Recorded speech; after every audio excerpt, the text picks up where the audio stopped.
Happy holidays, everybody. Welcome back to the Canadian Ruck. This is Jamie Gray. This is our third installment of our wheelchair rugby to celebrate our wheelchair ruggers here in Canada. In this pod, we welcome and feature Patrice Pico Dagenais. Patrice is going to talk to us about his story, and it's pretty exciting. And our hope is that very soon, those three guests, Patrice, Eric, and Mike, are going to join us and kind of walk through a bit of a wheelchair rugby game to give everybody a sense as to what the game is like, and hopes that we can gear up some more interest for them as they head to the 2021 Paralympics. Patrice, great athlete. He's Team Canada's co-captain, pretty impressive. Silver medalist at the 2012 London Paralympic Games, silver at the 2014 Wheelchair Rugby World Championships, gold at the 2015 World Wheelchair Rugby Games, gold at the 2015 Toronto PanAm Games, tournament MVP at the 2017 and 2018 Canadian Wheelchair Rugby Championship, silver medalist at the 2019 Lima PanAm Games, wears number 12 on defense, and his club team is the Ottawa Stingers. He's got quite the impressive resume, and it was a great conversation. Just a quick plug, we're in season 2 now, so hopefully you know we're on Twitter, Instagram, Facebook, email contact is thecanadianruck@gmail.com, Facebook at the Canadian Ruck, Instagram _Canadian_Ruck, and Twitter is at Canadian Ruck. As always, you know, we're on YouTube, so you can watch the interviews, you can watch our rugby conversations. It's great. You get to see the facial expressions and the laughter and the emotion of the athlete when we're chatting. But if you're able only to listen, Spotify, iTunes, Google Podcasts, CastBox, watch, listen, follow, subscribe, share, get these rugby messages out. And, you know, last place, if you need to find anything, all the pods featured on our website, thecanadianruck.weebly.com. Going to take a very brief look at the rugby news right now. On the local front, past guest, friend of the pod, Mike Whitehead, he's been elected to the Canadian Paralympics Athletes Council. This is pretty huge for him. Mike is one of the longest serving Canadian wheelchair rugby players. He's, you listened to him on the last pod. He's competed in the last 4 Summer Paralympic Games, winning 2 silver and 1 bronze. And Mike said, having the honor and privilege to be part of the Athletes Council is exciting and humbling. Thank you to all the athletes who voted, and I can't wait to get started working alongside my fellow council members. These elections take place every 2 years, and the terms last about 4 years, and I think Mike's going to do a great job on that council, especially bringing wheelchair rugby to the light. On the international side, Christmas break, you know, not a lot going on, but one thing I guess I want to bring your attention to is I stumbled across this website called the15.rugby, so it's thexv.rugby. It's this great rugby site with amazing articles, excellent insight, great depth. Articles on this site range from game breakdowns to leadership to concussion and head knocks to safety to equality and diversity. A lot of different writers, some really interesting things to read on there. It's only $25 a year, makes for great reading about rugby, something you should check out. They have video uploads where they have interviews and stuff like that, but it's a really interesting website with lots of knowledgeable writers, some past athletes, some past rugby players, some past refs, some pundits from the game itself. It's really good to get a really good rugby fix. It's pretty up to date. It's not breaking down, you know, what happened on this game, but there is a little bit of that. But mostly, it's in-depth articles about players, about this, you know, about information that needs to be taken place and needs to be brought to the forefront, kind of like what we do here, but on a worldly stage. So it's really good. I think you should check it out. Again, it's the15.rugby, so thexv.rugby. It's really, really great site to get your rugby fix. And that's it for breaking news, and that's where we're going right now. We're going to jump right to the breaking news of Patrice Dagenais. Hope you enjoy this conversation, this rugby conversation with Pico. Really great guest. Stay tuned. He's up now. All right, so welcome back to the Canadian Ruck. We're lucky we have Patrice Dagenais with us, and Patrice is coming from just outside of Ottawa, and he's a fabled member of Canada's wheelchair rugby team, and we're happy to have him. Patrice, welcome to the Canadian Ruck. Thank you. Thanks for having me. All right, so let's jump right in here. So you're born and raised in Ontario, which is a pretty typical rugby province. A lot of great rugby athletes come out of there. Can you talk to us about your journey and possibly the accident that happened that led you into wheelchair rugby? Yeah, so I grew up in a very small town, probably like maximum 300 to 400 people. and just enjoyed playing sports, during my childhood. But funny enough, I've never played rugby before my accident. It just wasn't a thing at my school, like at the elementary school or even in high school. We didn't have rugby. So never really knew much about the sport, but enjoyed playing sports. Like hockey was my favorite one, and then baseball, and some sports for fun like basketball outside. Just spend a lot of time being active in my spare time. So and then when I was 18 years old, I just finished a year of college, and wasn't really sure what I wanted to do when I grew, when I was older, I guess, when I was all grown up. But I did take a class in computer technology, but it wasn't something I was super passionate about. It's just something I was interested in. But anyways, after my first year at college, I was working for my dad, who had a framing company. So he built residential houses, and I think it was my third summer working for him. And this one morning, it was June 12th, 2003, so it was almost 18 years ago. I was on the second story of the house, and the stairway hole was covered. The stairs weren't installed yet. And I made a mistake by picking a sheet of plywood to put it away and misjudged the shape of the hole. So when I picked the sheet of plywood, I took a step forward and I fell in the hole, and then through the hole of the first story. So eventually fell 2 stories, landed on my back. My head hit the floor, and I fractured the sixth vertebrae in my neck and damaged my spinal cord. So became paralyzed and became a quadriplegic. So that's an intense story. Worker safety is one of the things that I think businesses really strive for, and the fact that it was your dad's company, I imagine he felt pretty bad. And but you turn that around, like you said, you never played rugby before, and I imagine you had some down times. But speaking with you a little bit beforehand, you seem like a pretty positive guy. What led you to playing wheelchair rugby, and what was your mental state like coming out of the hospital and things like that? Yeah, well, for sure. At the hospital, I had some very hard times. In my mind, I still had hope, though. I wanted to walk again and to play sports, to go back to playing with my hockey team. But after a certain time, I knew, I wasn't improving anymore. I wasn't getting any more function. So I had to face the facts that I'd be in a chair for the rest of my life. And while I was at the rehab center, I did see the sport wheelchair rugby, because the team from Ottawa would practice there once a week. But at that point, I wasn't interested in getting involved in parasports. I just wanted to go back to being who I was before. An athlete playing hockey. I didn't want to accept the fact that I'd be in a chair and have to play a wheelchair sport. So it took me about a year and a half, 2 years before I decided to give it a try.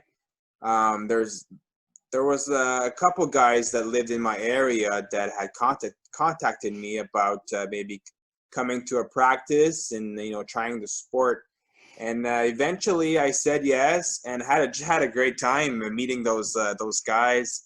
Not just the fact that I was playing a sport, but also meeting guys that had gone through the same kind of challenges that I had gone through. So it was very something very important for my rehab. And enjoyed every minute of it. It was about around 2 years since I hadn't competed, so it was fun to play with a ball and hit some guys and score goals and stuff. Just reminding me of the good old days.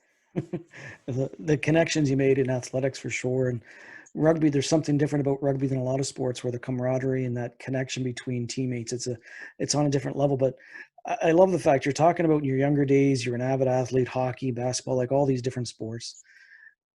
Talk to us, I guess, growing up, how important was that for your athletic development? And, did those sports help you when you get on the court with wheelchair rugby, like being able to see like the vision, the awareness and things like that? Yeah, I think it made a huge difference, to be honest. Yeah, and you can tell guys that had an injury and starting to get involved in wheelchair rugby. You can tell the ones that had played sports in the past, especially team sports. And for me, it was important to play different sports. I didn't play just one sport year round. You know, I played hockey in the winter, baseball in the summer. And I think it's important because you get to develop skills, different skills from different sports. You can take away a little bit from each sport. And at the same time, I think it keeps you, it gives you a passion for a sport. It keeps you excited. If you, I don't know, I mean, for me, if you play a sport year round, sometimes it can become long and tough. A job. But when you get a break, you start missing it. Like right now during the pandemic, you know, we definitely miss it. So I think it's important to try different sports to develop more skills when you eventually get to choose one. Yeah, I think that's right. It's it just being a multi-sport.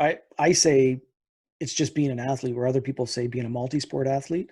Yeah. But in my opinion, if you play more than one sport, you're an athlete. If you play just one sport, then you're just a hockey player. You're just a basketball player, because you're not really being athletic all the way around. Yeah. Anyway, it's just a weird thought in my head, and that's just the way my mind works sometimes. Yeah. Let's talk about World Championships, PanAm Games, things like that. Like, you've been representing Canada on the big stages. Talk to us about what it's like to wear that jersey with the maple leaf on it. What's the culture like? How exciting is that? It's a huge honor. I mean, I know I'm not can't say anything different. I grew up watching the Olympics. My brother and I were glued in at the TV for 2 weeks watching the Olympics, idolizing athletes like Donovan Bailey, who won medals for our country. I mean, that was, for me, it was a no-brainer that if one day I had the opportunity to play a professional sport or, you know, go to the Olympics, I would take that opportunity. And so, you know, I'm basically living a dream that I had when I was a kid. So I'm not complaining. I'm having fun. I'm playing a sport at the highest level. So it's a great honor. And, you know, as far as the culture, it's pretty cool when you get to those big events, because there is a mutual respect between the athletes. It feels like a celebration of all the hard work you've put in to become, one of the best at your sport.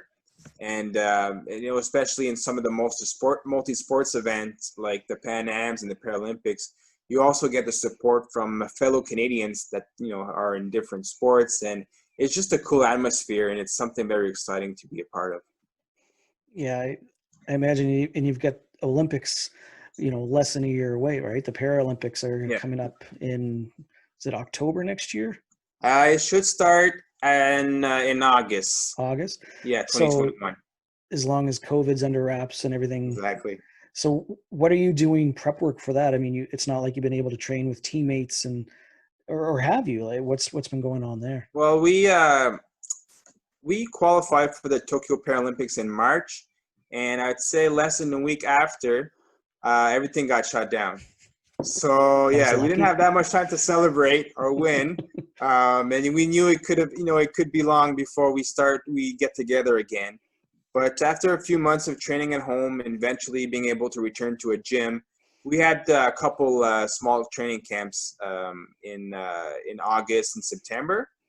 And right now, though, because of the cases are soaring, we're back to training from home. So hoping that in January, February, things will get better and we'll be able to get back as a team, because we'll only have approximately 8 months to get ready for the Paralympics. And I think it's going to be a very different year, because normally we get to compete a lot before, Paralympics, but now it might be more of, team training camps. So we'll have to, do our best to take advantage of all those camps.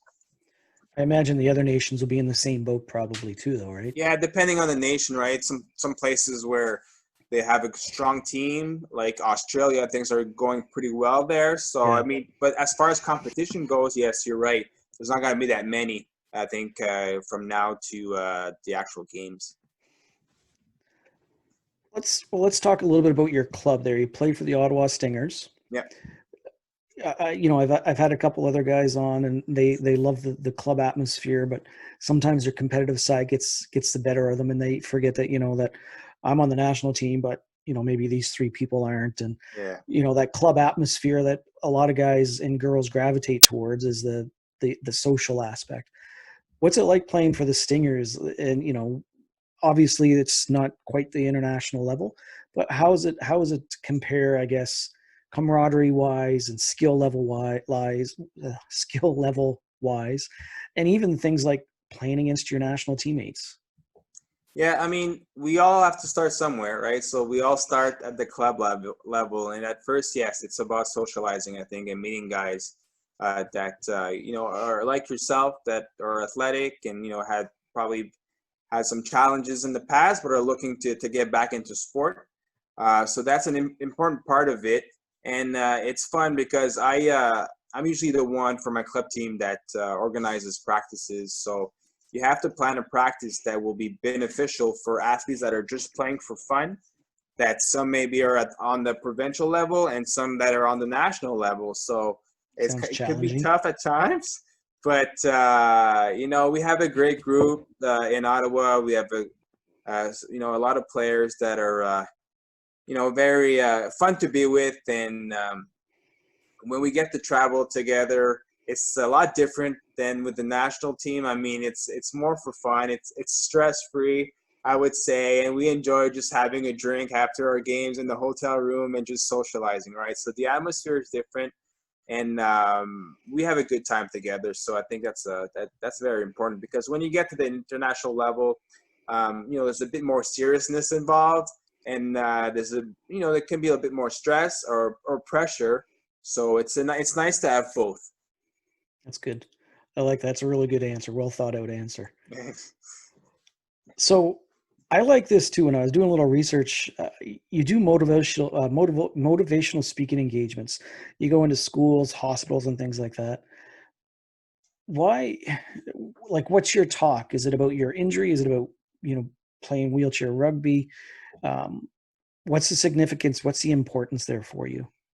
So my talk is basically just my story, a little bit like what I'm saying to you today, how I got involved in the sport, talk about my accident, how I became a national team wheelchair rugby player. So I enjoy sharing my stories with people, meeting new people. I think the story of a wheelchair rugby athlete is a great story of resiliency. And I think a lot of people, can take our story. Maybe that will help them in their daily lives. It's fun also to meet the kids and show them the medals and stuff. It's fun to share, the success that I had with the teams that I played for with kids from the community. And at the same time, there's not a lot of people that know our sport, so it helps put our sport on the map a little bit more, because I think it's a pretty cool sport to watch. So I want to get that sport a bit known a bit more in Canada, I guess. So yeah, just enjoying sharing my stories with people. That's awesome. It sounds like you probably get as much out of it as the kids and the faculty do that listen to you. Yeah, yeah. I mean, I enjoy, because it brings back good memories too when I chat, and it's I really enjoy it. All right, so Patrice, we're at our section of a pod where we do our quick fire. All Okay. right, so I've got a bunch of questions here, and they're all queued up, ready to go. So you ready to try this? Yep. All right. Best team you've ever faced? 2012 Australia team. That was quick. They were good. Because they kicked our butt. That's why. I mean, we played them in the finals. They kicked our butt, so I have to say them. Fair enough. All right, who's the best player you've ever faced? Probably from Australia, Riley Bat. Okay. And who's the toughest player you ever faced? And I think when I say this one, it's the guy that's coming down 1v1 on you, and you hope his wheelchair falls apart before he gets to you. There's a heavy hitter, sorry, from Japan. His name is Shinichi Shimekawa. He can hit, and he put me on my head a couple of times pretty quick. All right. What's the best match you were ever a part of? 2012 semifinals against the United States. I'm assuming you won because you lost in the finals to Australia. Exactly. Yeah. All right. What's your favorite rugby tradition? Boy, for club rugby, just having a drink with the boys after a game in the hotel room. That's probably it. And that's a rugby culture, right? Yeah. What's the international? Do you have a different one? I don't know. Nothing comes to mind quick. But nah, I don't know yet. I don't know. Okay, that's fair.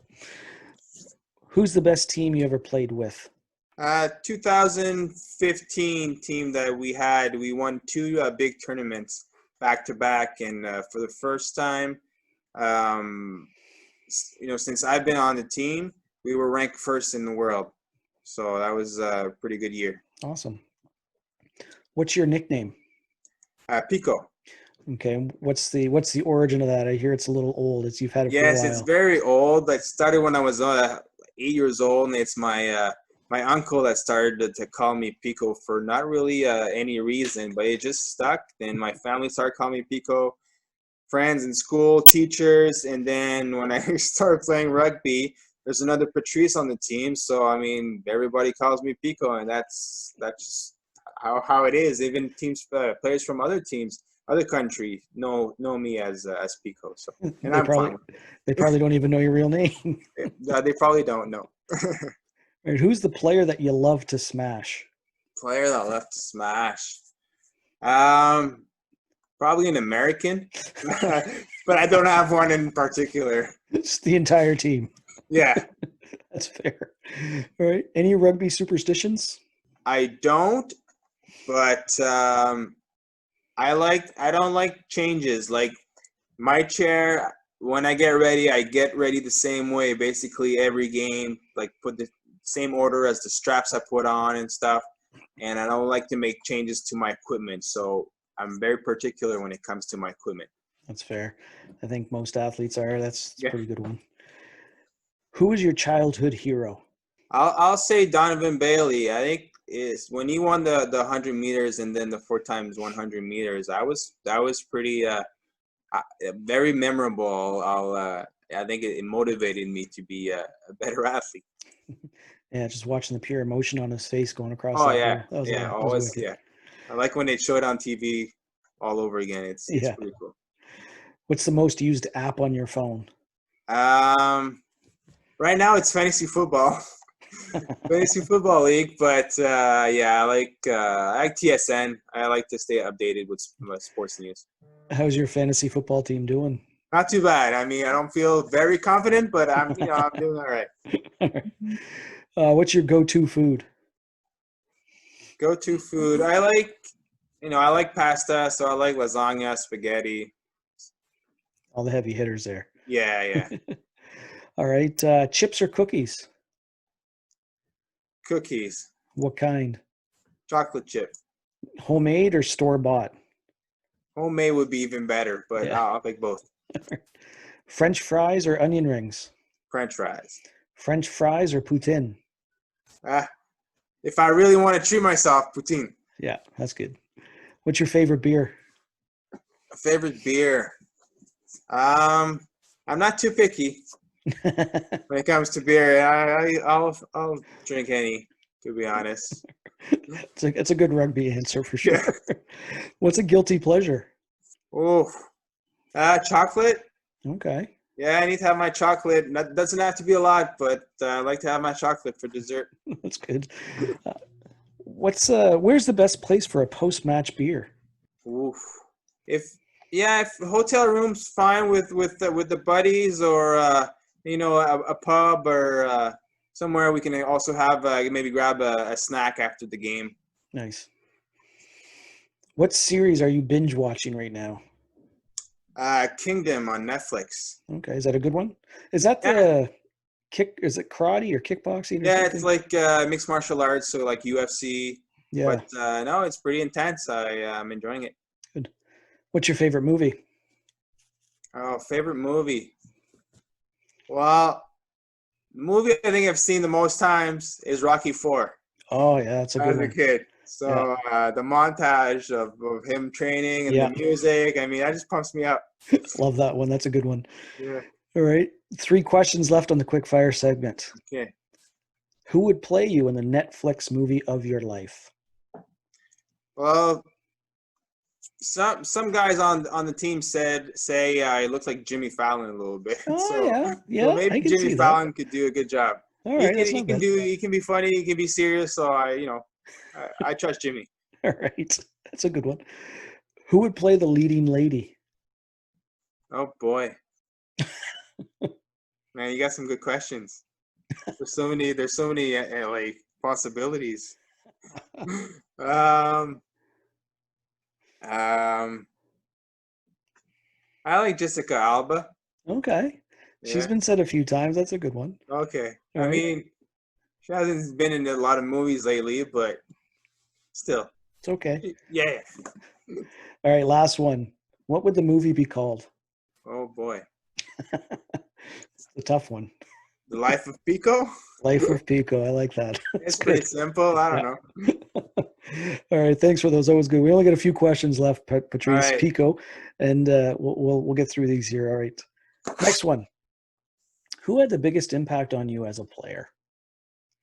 Well, I was lucky enough that when after my injury, there was a quadriplegic and a national team wheelchair rugby player who lived 2 minutes from my house.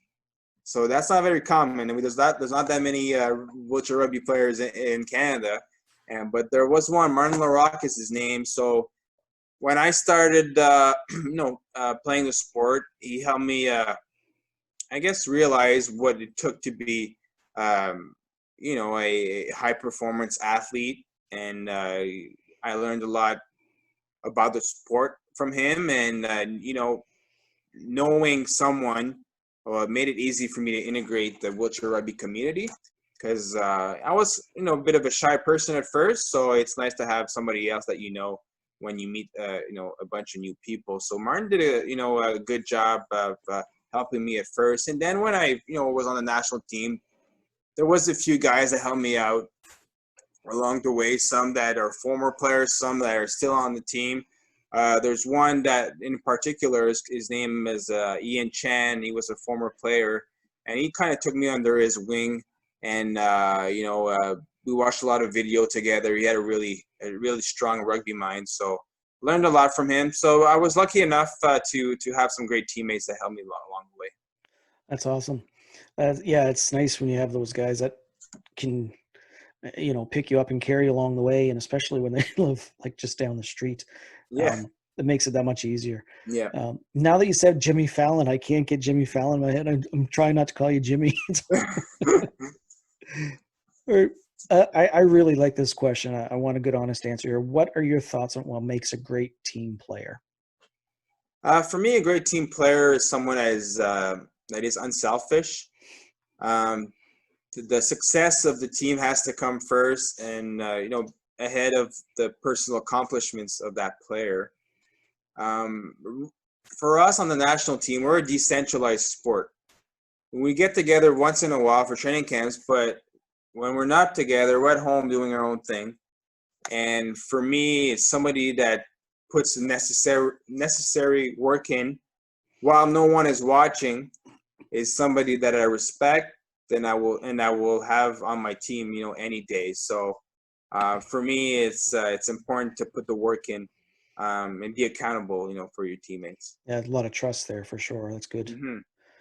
All right, so let's fast forward. It's the year 2031, 10 years after the Olympics next year. And you're having a team meet, you're getting together with that 2021 squad. What do you want those guys to be saying about you? What do you want to be remembered for as a rugby player? I want to be remembered as a good teammate, obviously a good leader, but also somebody who contributed to, I guess, the success of Wheelchair Rugby Canada, and not only at the at the Paralympic level, but at the club level also when it comes to recruiting players, um, development of the sport in my area or in my province. So I want people to say, "Oh, this guy did a lot for the sport, and we appreciate what he did," because that's what I'm trying to do, I guess, as an athlete and as a coach in Ottawa. So, as a co-captain of the national team, like, what do you do to inspire your teammates or to lead your teammates? Is it you're the hardest worker? You've got a loud mouth. Like, what's your leading style? I don't have a loud mouth, that's for sure. I'm more of the quiet guy. I just try to lead by example, to be honest, and I think the guys respect that, and not just on the court, but the decisions that I make off the court when it comes to nutrition, making the right decisions. So I'm not the rah-rah guy, but I believe that when I say some things, guys will listen. And I'm just trying to lead by example and, be a guy that my teammates are comfortable talking with. That's great. Last thing, any great rugby stories you can share with us? Feel free to throw a teammate under the bus if you want. I've been playing this sport for a long time, so there are a lot of stories. But, my favorite story, the most memorable one for me is we mentioned it a bit earlier, is that semifinal game against the United States in 2012.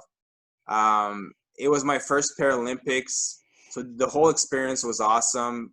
My teammate was the flag bearer for Canada. I think he was at his 5th Paralympics. His name is Garrett Hickling. So we were the first line of athletes going in the stadium, representing Team Canada. It was very special. But the tournament, went pretty well. We just came out of a 1-goal win against Sweden, and had to face the Americans in the semifinals. And they were ranked number 1. They only lost, I think, 3 times in the history of the sport. So they were the favorites. And obviously, they're the team that we like to beat the most. Like a lot of sports, there's a big rivalry between us and them. So we always get motivated, a little extra motivation when we play them. So we were actually up by 8 points after a quarter. So that was very surprising. And but we knew they had a good team, and they got back in the game. We were only up by 1 after with only about 50 seconds left in the game, and they had the ball.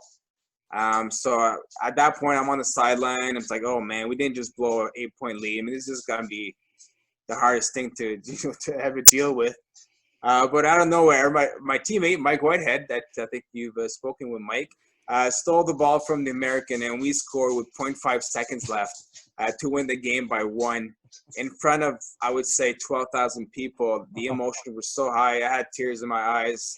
So happy of, how the team was able to upset the Americans, and the best feeling in the world, to be honest, man.